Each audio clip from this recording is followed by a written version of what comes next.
I want to talk to you this morning about, we've been talking about leadership, led to lead, and so I want to talk to you about a leadership void. And I have a specific purpose in doing this because we have been in the process of beginning a ministry here, and it's kind of taken a little longer than what we wanted, but it's all in God's timing. And so I want to talk to you about that, but I want to talk to you a little bit about leadership void.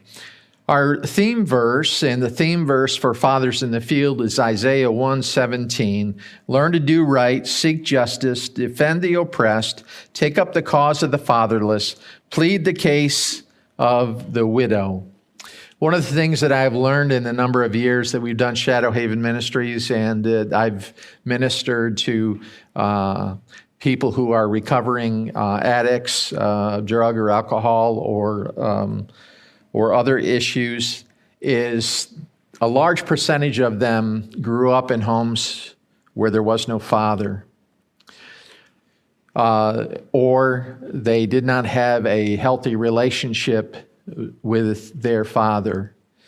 And it's very difficult. One of the things that I've learned is it's very difficult to minister to someone who's in their 40s or 50s who have spent their entire life just surviving without the influence of a father, and trying to bring change at that stage of life, because they've learned their survival skills, they've learned how to survive on the streets, they've learned how to get along. And so at that point, to say that, well, life can be better is rather difficult, because that's not what they know. So there's some scary numbers about being fatherless. Fatherlessness is really an epidemic in our country. Back in the 60s and maybe even 50s, when we began to move in that direction, and certainly in the 60s during the sexual revolution, there were a number of children that were being born out of wedlock who would not have a father growing up in the home. And of course, we know about Roe v. Wade taking place in 63, so allowing for women to abort their children. And back then, it was kind of embarrassing to be in that situation. But today, not so much. It's pretty much widely accepted and practiced.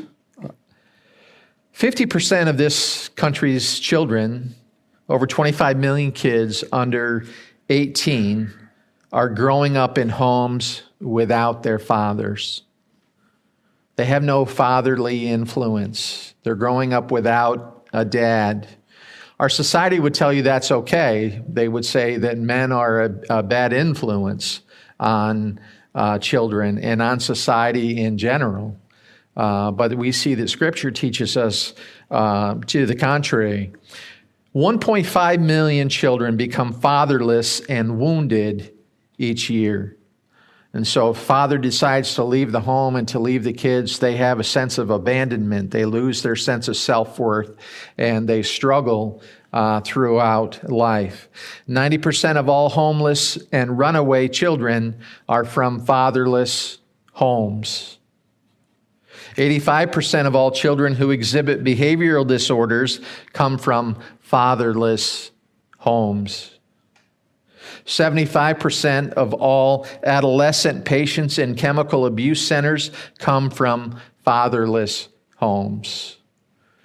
As I was a counselor in a halfway house in a treatment center for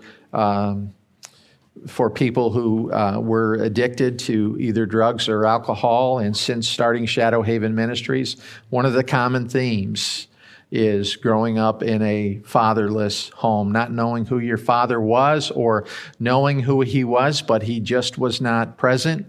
And what we see is that many of those individuals actually end up repeating the cycle. They will themselves father children and not stay around to see them and to raise them. 71% of all high school dropouts come from fatherless homes. 70% of juveniles in state-operated institutions come from fatherless homes. And I believe it's 63, I left that out, 63% of youth suicides are from fatherless homes. And so we can begin to see, we can see the effects. You can just look all this stuff up online. There may be varying statistics depending on who's doing the study, but you can look it up online and see that growing up without a father has a significant impact, negative impact on the life of the child. There are many men who are walking around and they would classify themselves as men, but they never learned how to be men from another man. They just learned on their own. And so perhaps they've developed some skills or some ideology about what it means to be a man, and it's not positive because there was no one there to teach them. There was no one there to guide them. There was no one there to show them what it was to be a husband, to be a man, to work and to earn your own keep, to pay your own way. But the good news is that God has a heart for the fatherless. There are several scriptures that I want to give you this morning with regard to that. First one is Deuteronomy 10:18. He defends the cause of the fatherless and the widow and loves the alien, giving him food and clothing. Now, the interesting thing is that when these scriptures were written, fatherlessness was not an epidemic. It wasn't the situation where the dad just chose not to be around. Usually it was because the father had died, maybe from disease or maybe from warfare or something like that. But anyways, these children were orphaned. We have orphan children now whose fathers just decided to take off, did not want to stay and assume the responsibility, found somebody else or another family that they thought that they could love better, and they took off. But nonetheless, God still has a heart for those without fathers. Psalm 82:3 says, defend the cause of the weak and fatherless, maintain the rights of the poor and the oppressed. Hosea 14:3, for in you the fatherless find compassion. Isaiah 1:17, learn to do right, seek justice, encourage the oppressed, defend the cause of the fatherless, plead the case of the widow. James 1:27 says, religion that God our Father accepts as pure and faultless is this, to look after orphans and widows in their distress and keep oneself from being polluted by the world. James 2:15 through 16 says, suppose a brother or sister is without clothes and daily food. If one of you says to him, go, I wish you well, keep warm and well fed, but does nothing about his physical needs, what good is it? And so very clearly we see that God has a heart for the fatherless, not just the fatherless, but the oppressed. That he has a heart for those who are misplaced, are displaced, who don't understand maybe who they are or where they came from. He has a heart for those who have suffered hardship, who maybe have suffered the loss of a husband. God has a heart for those types of people. And you say, well, what does this have to do with leadership? Well, remember, in our last couple of messages, we talked about how leadership is nothing more than influence. If you have influence on someone, then you are a leader. It's not about a position. You can have the position of father and not have any influence on your kids. It's about influence. It's about instruction. It's about changing the way someone lives.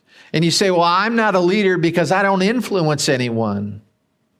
There's no one that I influence. Well, then you need to change that. You say, well, how do I change that? Well, you find a young boy, or you find a widow, or you find someone that is downtrodden, and you pray to God and ask God how you can influence their life for the better. Churches have failed in this regard. Why? Because we have allowed the state, we've allowed the government to step in and take over. And I don't know if you've noticed, but anything that the government touches becomes a mess. It becomes an albatross. Even though it's not working, nobody has the guts to pull the plug and say, this isn't working, let's try something new. What is the answer? The answer is to throw more money into it. And so what you'll see is these programs that aren't working, that aren't effective. And so what we do is we just try to throw more money into it. And all that the money, throwing money into it is just bankrupting the entire country. Pretty soon the whole country will be downtrodden, will be disadvantaged, will be homeless. You see, we don't do anything to correct it. And it largely sits with the church because the church hasn't done its job. We've just advocated that to the government and said, let the government fix it. And the government can't fix it. And the way they fix it is contrary to the Word of God. They choose to do things that are contrary to the Word of God. And so we have this huge mess. The reality is that the reason we are in the situation that we're in is because families, and particularly fathers, have chosen not to be fathers, not to be leaders. You see, it began to happen around the time of the Industrial Revolution, because before that, men were very present in the homes. Because why? They worked at home. They were farmers, or they had sawmills, or they had something set up in the backyard, or maybe they were blacksmiths or some kind of vocation, and they lived where they worked. And so the fathers were present. But then during the Industrial Revolution, when they began to have factories and all that, men and even children were taken out of the homes and put in these factories, and they began to work. And so men began to lose the influence on their own children, their own families. And fortunately, there have been women to step up and take the place, but that wasn't God's design. God's design was for the father to be the leader, for the father to be the spiritual leader. And so we've had these leadership voids, and it's just continuing to get worse. Because as I've said, we've had young boys grow up without fathers. And I'm not negating the influence that a father has on a daughter. We see that because men have abandoned their homes, their daughters have a tendency to be more promiscuous, looking for that fatherly love. And they usually seek for it in the wrong places. And so I'm not diminishing that at all. But the problem is that men have abandoned their post. And so we have these leadership voids. First of all, there is the parenting void. There is the parenting void. Parents don't parent. And so you see this cycle continue because you grew up and maybe your babysitter was the television set. You don't know how to parent. And so you have kids because it doesn't really take anything to have kids. You don't have to be a man or a woman to procreate. I mean that in the sense that it doesn't require any skill. It just happens. And so now you have women who haven't been parented becoming parents, and you have men who haven't been parented becoming parents, looking for things to do for their kids. And so thankfully, In 2007, we had the onset, the introduction of the cell phone. And so now kids get their parenting from the cell phone, and they get their education on sex and reproduction from the cell phone or from the computer because parents aren't doing it. Or we give it over to the school, and then all of a sudden we wonder why we're having all of these problems because we're expecting the teachers to parent our kids. And so there is this leadership void within the home. Secondly, there is a father void. We've talked about that quite a bit, where fatherlessness has severely affected and impacted our country and our nation. Boys growing up without dads. Boys becoming dads. And they learn to do what they saw. Hey, I don't have to stick around. I can take off. I can father children by many different women. I don't have to be responsible. And the reality is that those children whom we father are just going to continue the cycle because that's what they've learned. That's what they know. And unless somebody intervenes, unless somebody steps in, it's just going to continue. And what I found is that, my heart has been for men and has been to try to help guys get back on their feet through Shadow Haven Ministries and other things. But to be honest with you, it is a struggle. It is a steep uphill battle. Because we're trying to, and it's not, I don't, typically, I haven't had men who were in their teens. We're talking about men in their 40s and in their 50s, who now we expect to change, and we can't change because they've spent so much time on the streets. They've spent so much time learning how to live that to come at that age and say, hey, it's time to change is very difficult, extremely difficult. And so that's why I believe God has brought to us this ministry of Fathers in the Field, which is designed to minister to fatherless boys between the ages of 11 and 17. Or is it 7 and 17? Somewhere in there. 7, I think. Because maybe we can get ahead of it. Rather than being reactive, we can be proactive. And we can begin to influence these young boys while they're still impressionable, while the hurt is still fresh, while they're still wanting to learn, while they're still willing to hear from somebody and to have somebody take them under their wing and to take them and teach them how to hunt or teach them how to fish or to fix cars and to show them what a man is. There is the father void.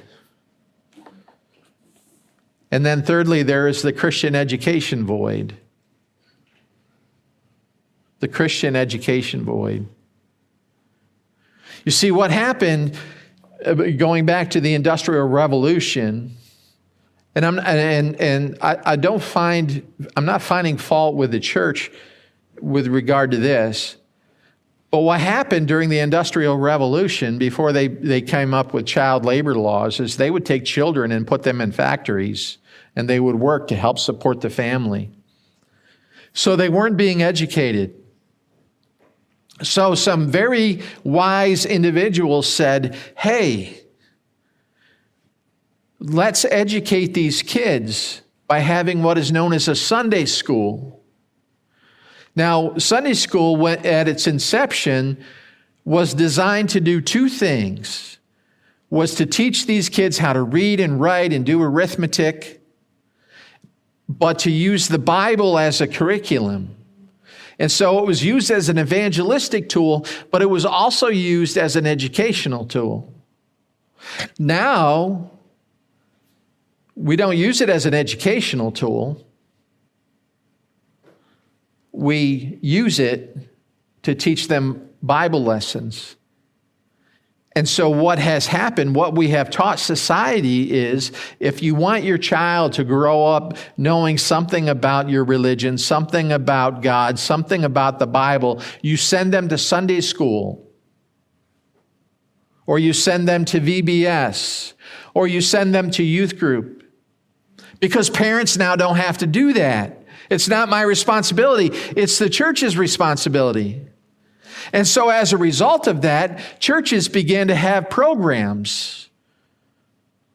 You know, we talk about the whole issue of, we've talked about women in ministry, and I've said this before, that when the scriptures were written, they had house churches, and they had pastors who would preach in these house churches. They didn't have a nursery ministry. They didn't have a Christian education ministry. They didn't have a women's ministry. They didn't have a men's ministry. They didn't have a youth ministry. They had church. All that other stuff was taken care of in the home. But nowadays, none of it's taken care of in the home. And so the expectation is the church is going to do it. And so churches begin to hire staff persons to do youth group, to do Sunday school, to do children's ministry, et cetera, et cetera, et cetera.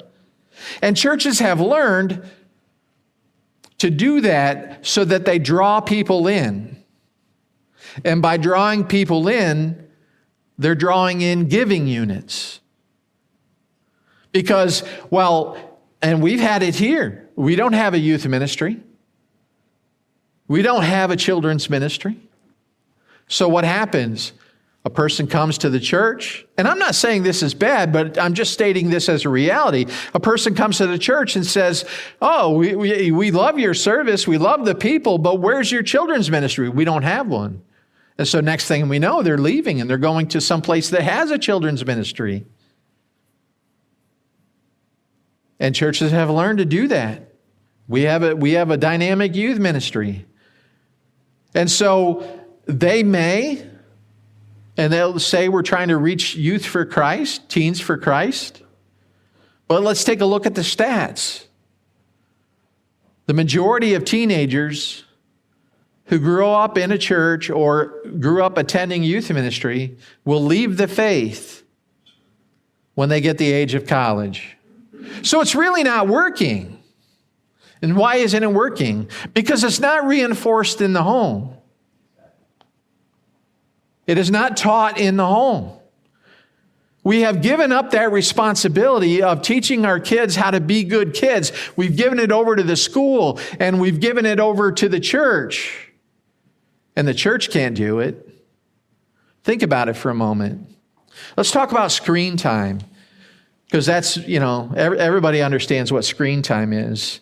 The average use per day, not including schoolwork or homework, for 8 to 12-year-olds is 4 hours and 44 minutes a day.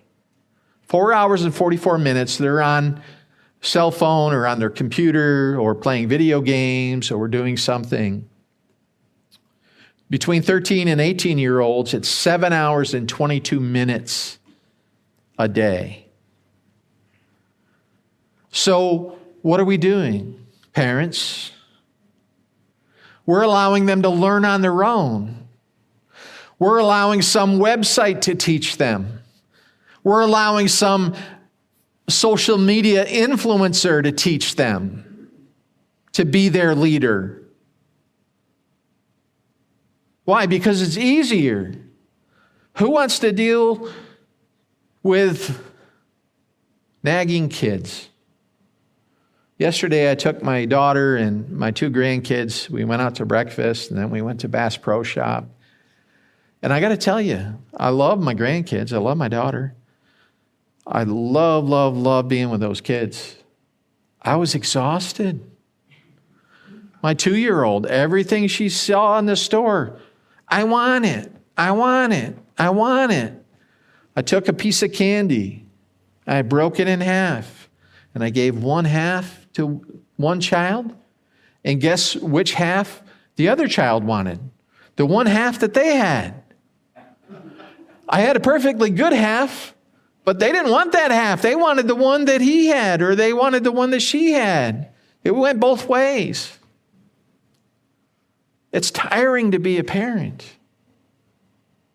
And so what we see is that, let's just entertain them. Let's give them a cell phone. Let's give them something. I understand that. We went through that with our kids. Hey, we want a minute apiece, so we'll turn on the TV and you can watch that. And there are times when that's okay. But it has gotten way out of hand. It's gotten way out of control. We don't parent anymore. So let me ask you this. So let's say we have a Sunday school program. We have a children's ministry. Good things. I wish we had one. I'd love to see a ton of kids running around the church. I would. But let me ask you a question. How long does the typical children's ministry program last?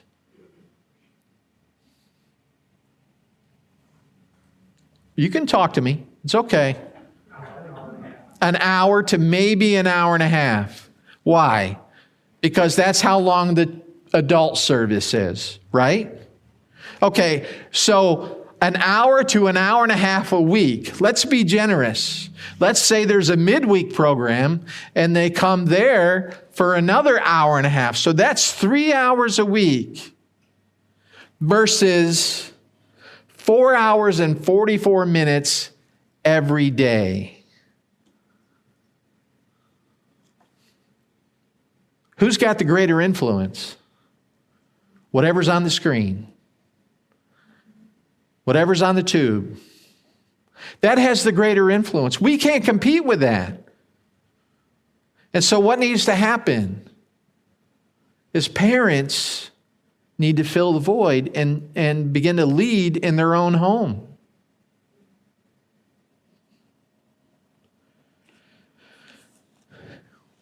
We hear today news stories of, and we see it anytime there's an instance of some kind of crime being committed. Now we always go back to what? The mental health crisis in the United States. The mental health crisis around the world. And they're beginning to see a connection. Various research studies suggest a connection between social media and symptoms of anxiety and depression. This is an attack on our kids. And so how is it manifesting itself? It is greatly impacting our young girls, our teenagers. The percentage of teenagers, of teenage girls that are experiencing anxiety and depression and so on is about 63%. So more than half of all teenage girls are experiencing some kind of anxiety or depression. They're suffering from low self-esteem. And they're seeing a direct correlation with that statistic and the amount of time that they spend on Facebook. Why? Because everything on Facebook, David and I joked a while, years ago when it first came out, that we should call it two-Facebook. Because it's not the real face. I mean, you don't show what's really happening in your home. You show, and so what you see on social media is you see pictures of people, profile pictures, with the pouty lips and, airbrushed and all the flaws taken out. And that's what they see. And the reality is even though they create that picture to post on social media, they know the truth because the mirror doesn't do that for us. And so we see all these pretty people. We see the wonderful vacations that people are taking. And then we think, oh, what's wrong with my life that I can't take that vacation?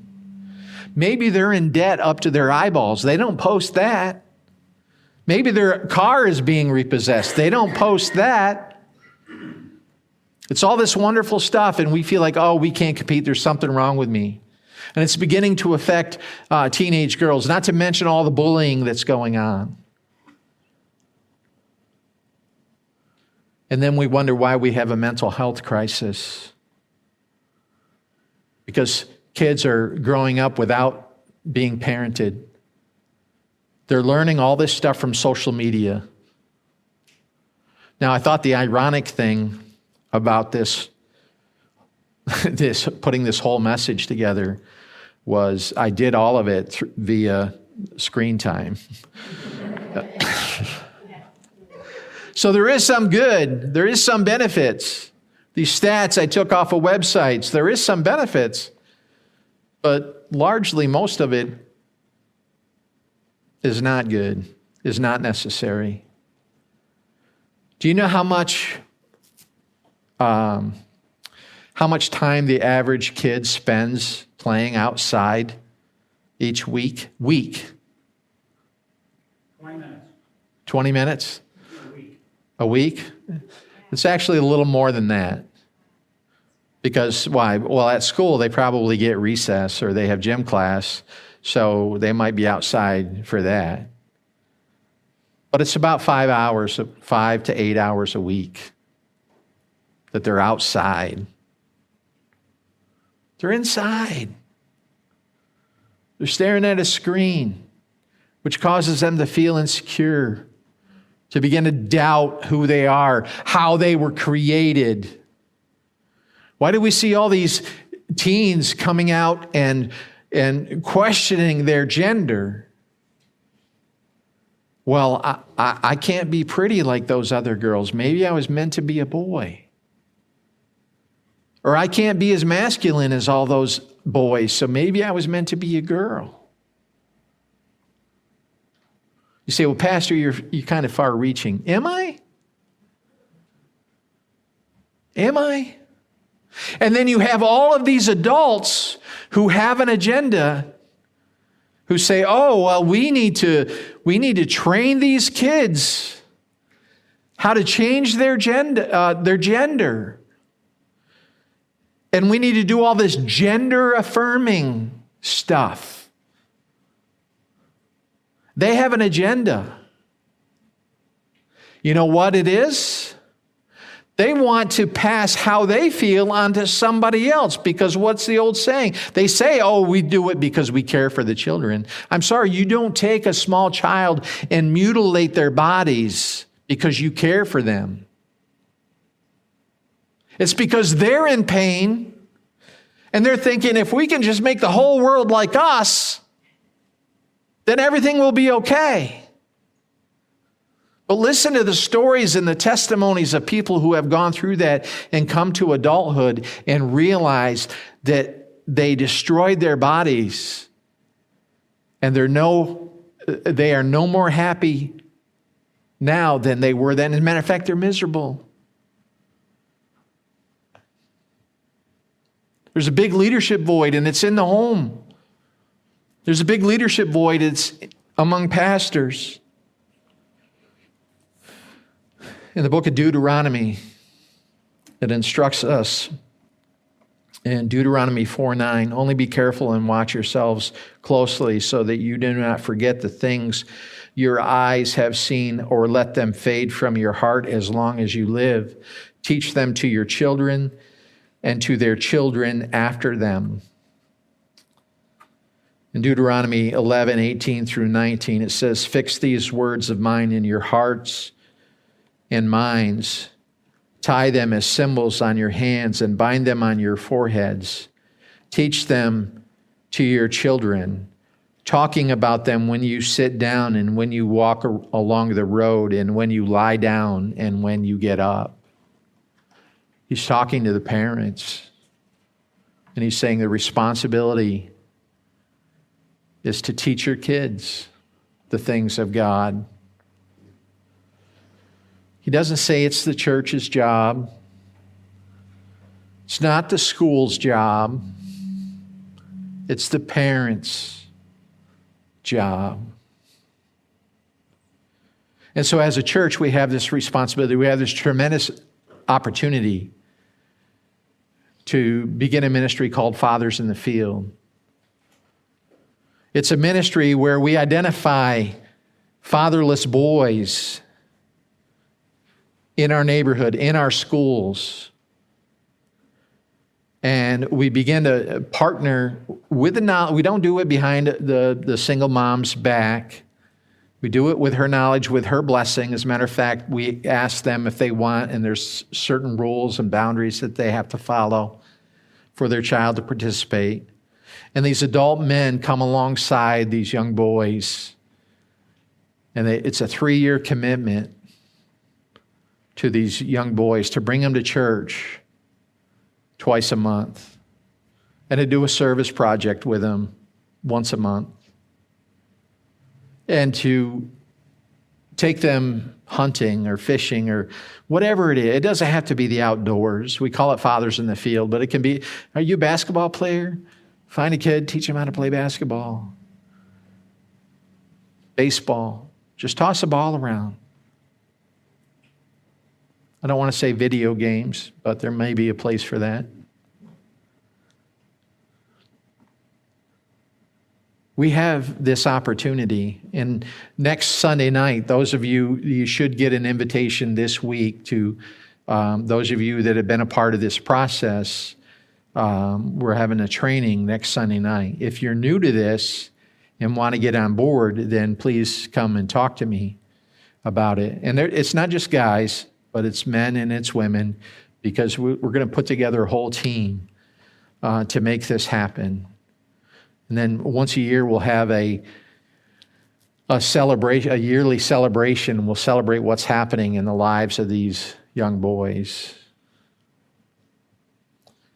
I started a couple of weeks ago attending a men's Bible study, and I really enjoyed it. The Heart of a Warrior is what it's called. I'm going through book 1. I think there's, what is there, Sean? 5 or 6 books, 5 books, something like that. Realizing that, we lead people to Christ, and then we tell them you need to become a disciple. How many of you were ever taught how to become a disciple? How many of you could describe for somebody else what it means to be a disciple? Not very many of us. Why? Because what do we say? We say, you're a Christian. You got to give your life to Christ so you can go to heaven. And now you got to come to church and make sure you give, because we want to support all this. And I'm not saying there's anything wrong with that. But we haven't really taught discipleship. We haven't taught parents how to parent. We haven't taught men how to be men using the Word of God. We just let it happen. And so the world has stepped up and filled that void. And that's why we're in the shape that we're in. I've said some tough things, and I know that can, maybe cause some hurt feelings or whatever. God's grace is big. And maybe you're here as a parent and you realize, hey, I haven't done the best. That's okay. Talk to God about it. And then maybe I would encourage you to maybe go talk to your child, your son or daughter, and say, hey, I'm sorry. I wasn't always there like I should have been. I didn't necessarily do everything right. But I'm here now. And maybe God is calling you to say, to take a second chance and father somebody else, to come alongside a single mom who has a boy growing up in the home without a dad. And we can talk you through that process and how that works. It's great. It's not just, and I would not encourage you to just take it upon yourself and say, oh, I'm going to go do this. Because there's a lot of things that can happen that aren't healthy and aren't good. So you need to do it through the church, through this process of accountability, where everything's on board and above board. But maybe God's calling you to do that. Maybe it has nothing to do with young boys. Maybe it's, I want to disciple some women. I want to teach them how to be a true disciple.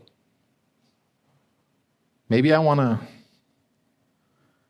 help some young moms. Maybe I can share with them some of the mistakes I made, and maybe we can turn the tide a little bit. It'll mean stepping out of your comfort zone. It'll mean being vulnerable. It'll mean giving up some of your time. Maybe just spend a few hours less on Facebook or whatever and do this. But the world isn't going to change unless the church and unless the parents and the people in the church begin to change and do what is on the heart of God.